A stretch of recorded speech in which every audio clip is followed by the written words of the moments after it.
I still remember the exact moment my husband whispered the words that cracked something inside me. It was late, too late, and the silence between us had grown heavier than the darkness filling our bedroom. He wouldn't meet my eyes. He just stared at the wall as if the truth was written there.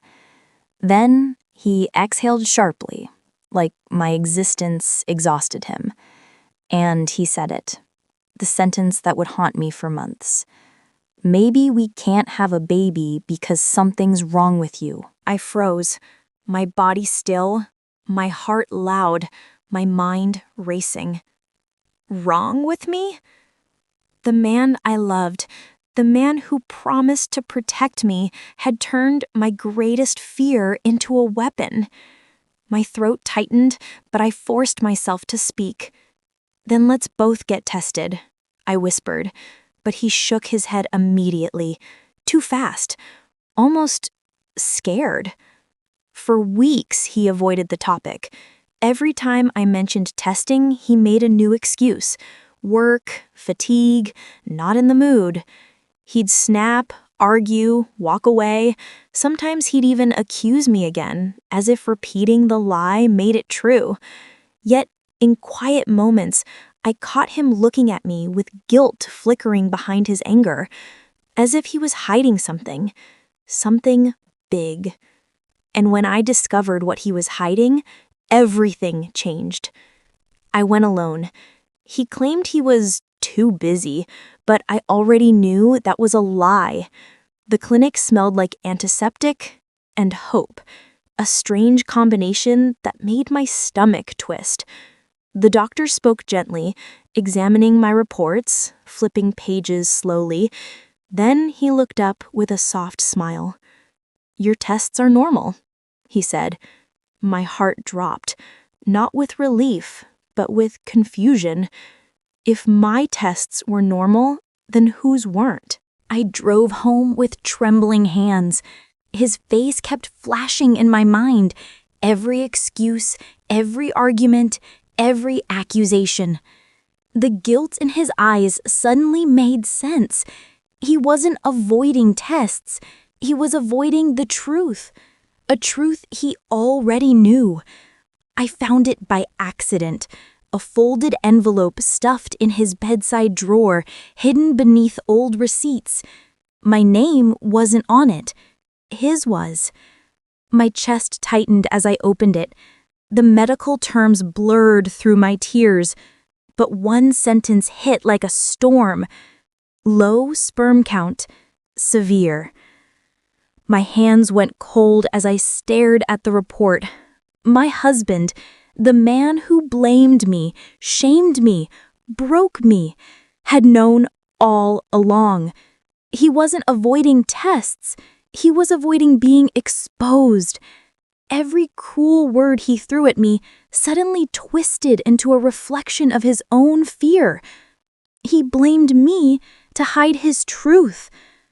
I was still holding the report when I heard the front door slam. His heavy footsteps echoed through the hallway, sharp, impatient, angry. My heartbeat hammered in my ears. I didn't even have time to hide the peeper. He walked into the bedroom and froze when he saw what I was holding. His face drained of color. He knew the truth was out, and I knew a storm was coming. "Why are you going through my things?" he shouted, voice cracking at the edges. He wasn't angry.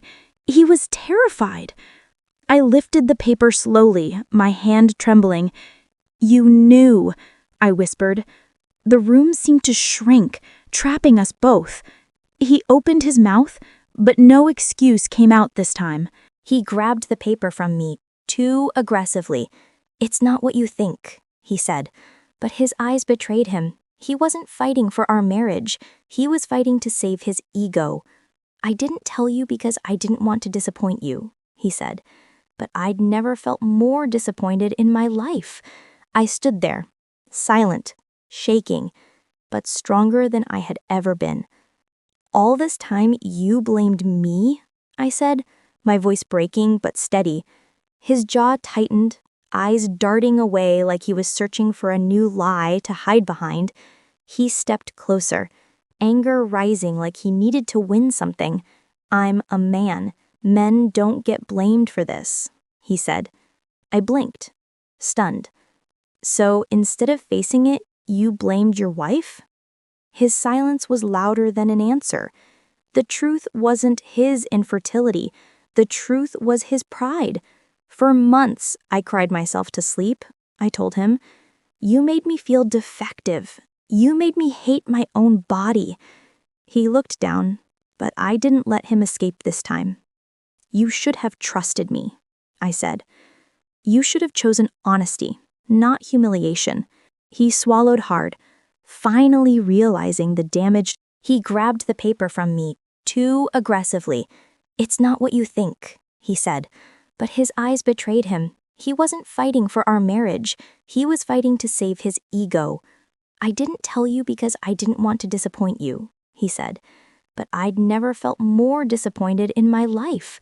I stood there, silent, shaking, but stronger than I had ever been.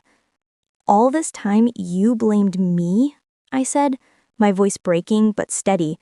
His jaw tightened, eyes darting away like he was searching for a new lie to hide behind.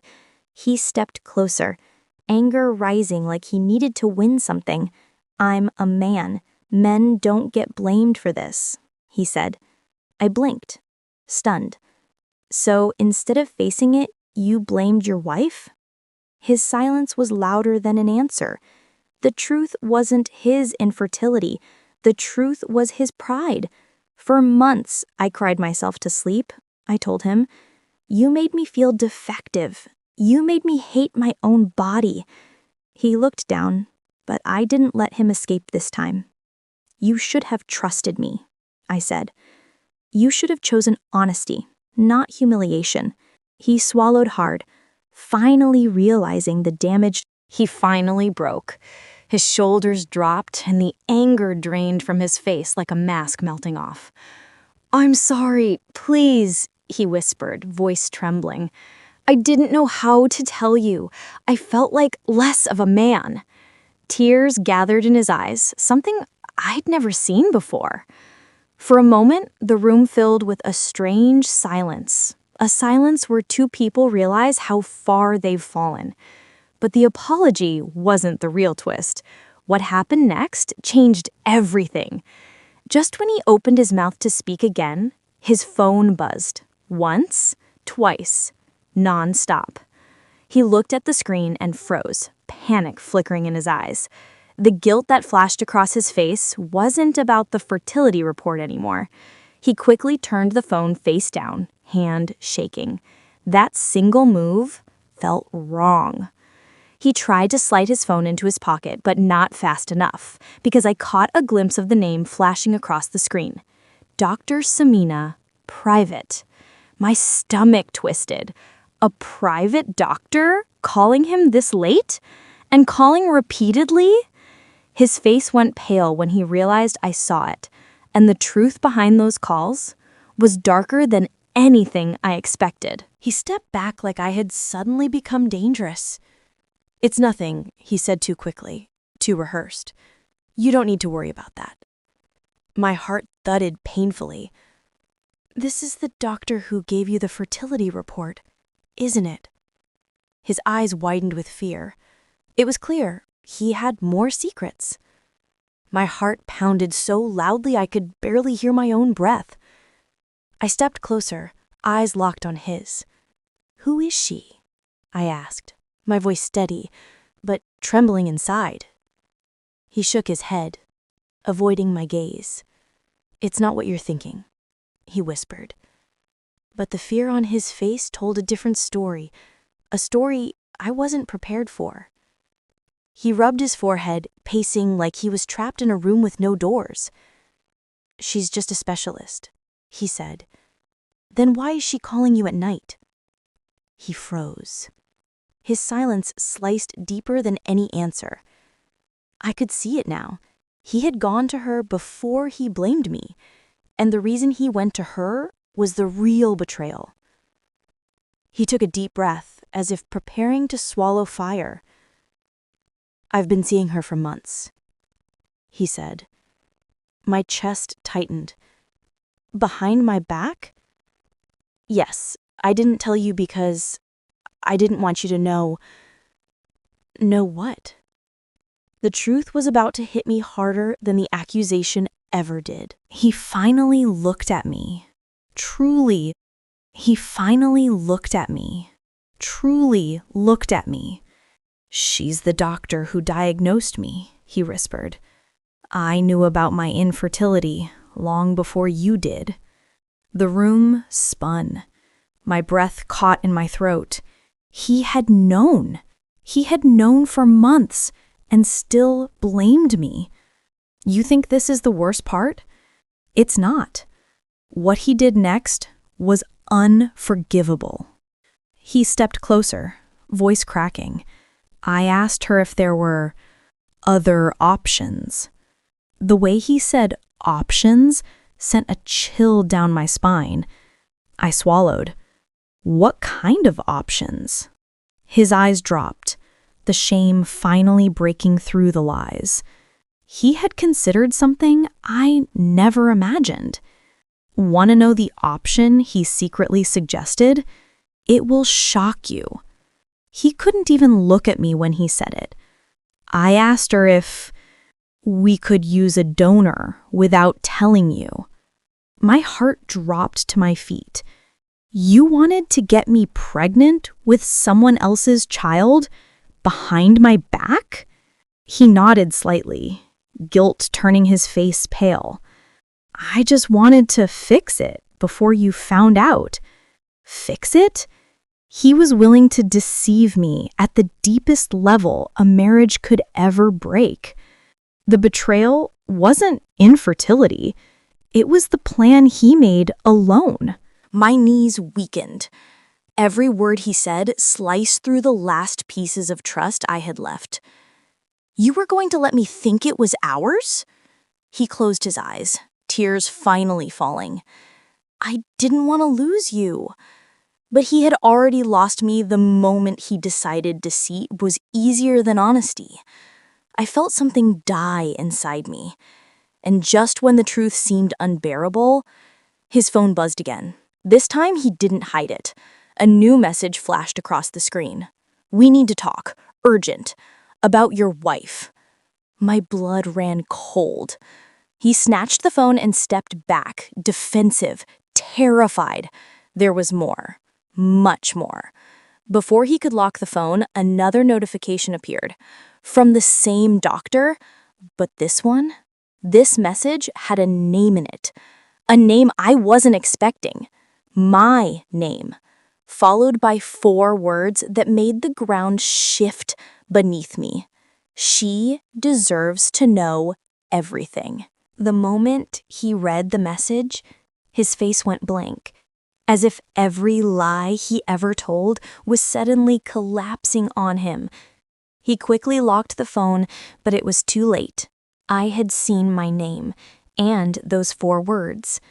She deserves to know everything. I deserved the truth, but he wasn't ready to give it. He stumbled back, gripping the phone so tightly his knuckles turned white. "I can explain," he whispered, those useless words again. But this silence between us wasn't confusion anymore. It was guilt. Deep, suffocating guilt. "What does she want me to know?" I asked. He didn't answer, and his silence became my biggest warning. I stepped forward and held out my hand. "Call her," I said firmly. He shook his head instantly, reflexive, terrified. "Not now, I'll talk to her later." "No," I said, "now." Because tonight had already taken too much from me. I wasn't leaving without the truth. What the doctor said on the call broke the last thread left between us. He finally put the call on speaker, his fingers trembling. A soft female voice answered, worried and sharp. "Why weren't you picking up?" she asked him. Then she said the words that made my stomach twist. Did you tell her? My breath caught. Tell me what? The truth was seconds away. He swallowed, voice shaking. He found the report, he said. There was a pause on the line, long, heavy, judgmental. I told you this would happen, the doctor replied. She deserved honesty, not blame. Her words burned deeper than his lies ever did. I finally spoke, "Tell me what?" And her next words were the real betrayal. The doctor hesitated, as if choosing the least painful way to ruin me. You should know, she began. He didn't just hide his infertility. My chest tightened.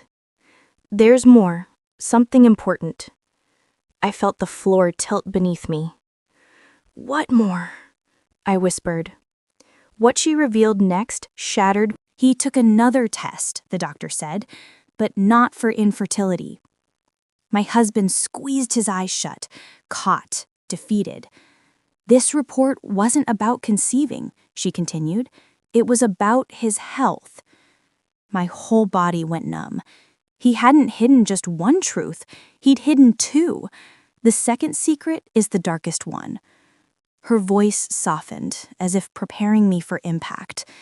He was diagnosed with a condition that affects more than fertility. I stared at him, shaking, confused, betrayed. And he refused treatment, she added. He said he wasn't ready to tell you. Not infertility, something else, something dangerous. He finally spoke, broken, defeated. I didn't tell you because I didn't want you to worry, he whispered. But I'm sick. My breath vanished. What sickness? His voice cracked. The kind that gets worse if untreated. His words hung in the air like smoke, suffocating both of us. I'm sick, he repeated, voice cracking like it hurt to speak. My heartbeat stumbled, fear sinking into my bones. What kind of sickness? I asked softly. He hesitated, eyes lowered, breath trembling. The kind of hesitation that only hides something life-changing, something irreversible. He finally lifted his eyes, and for the first time all night, he looked genuinely fragile. I have a hormone disorder, he whispered. One that affects fertility, mood, energy, everything. I felt the world tilt slightly. Not because he was sick, but because he suffered alone and still blamed me. But this disorder wasn't even the worst part. The doctor's voice cut in gently through the speaker.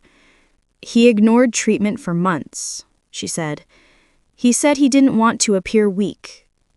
Weak? He thought weakness was admitting the truth, but not lying to his wife. The hypocrisy stung more than the diagnosis. He's been experiencing more than infertility, she said. Fatigue, anger, mood swings, emotional imbalance. Suddenly, so many fights made sense. Suddenly, his unpredictable behavior wasn't random, but understanding him didn't erase the hurt he caused. Pain doesn't disappear just because the explanation makes sense. But the doctor wasn't done. This part shook me the most. He refused treatment, she continued, regret heavy in her voice. He said he would rather fix the marriage first. Fix the marriage? By blaming me? By hiding lies?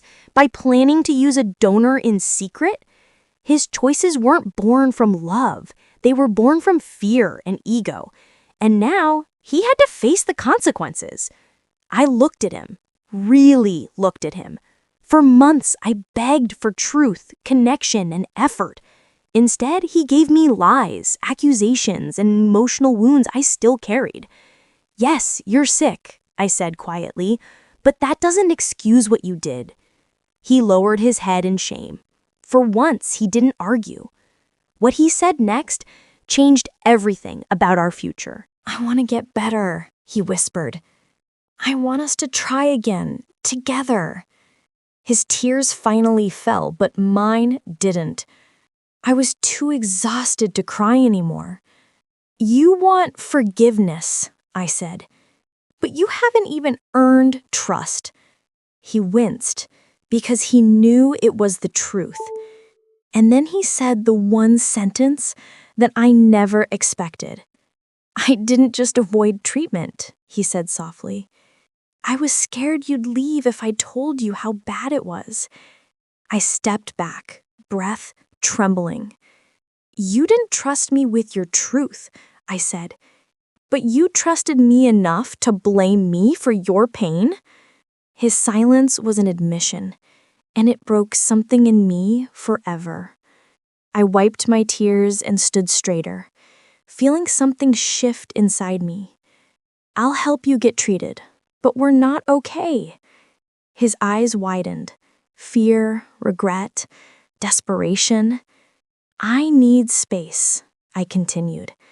"Not to punish you, but to heal myself." He nodded slowly, realizing the weight of what he had done. The sunlight streamed through the curtains, but the warmth didn't reach me.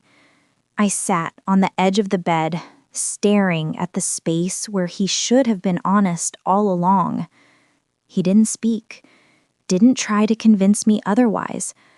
For the first time, silence felt like clarity. Months of lies, anger, and blame had led to this stillness. I finally understood one thing. The truth could hurt, but lies destroyed.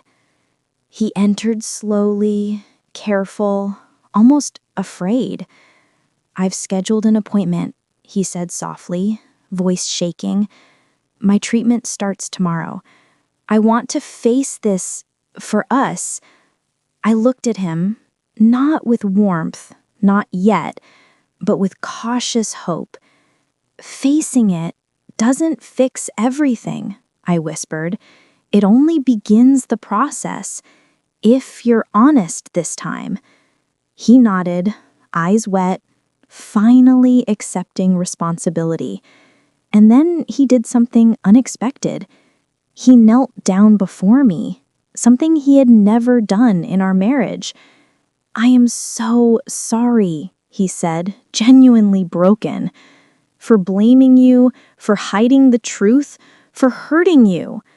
I felt a pang in my chest, hurt and relief colliding. "You destroyed my trust," I replied softly, "but I need to see that you've changed before I can forgive completely."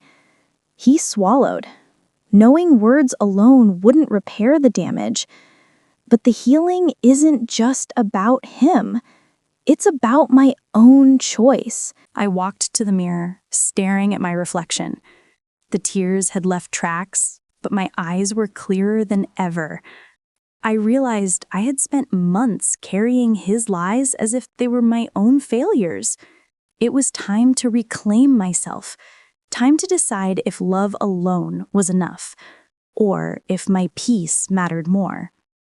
The truth hurt, but it was liberating.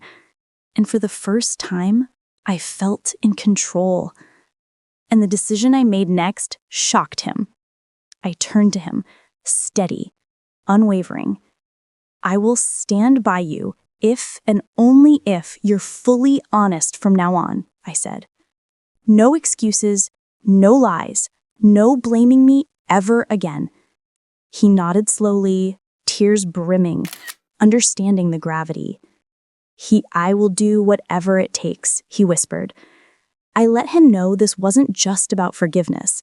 It was about respect, trust, and our future. This was his only chance. The twist?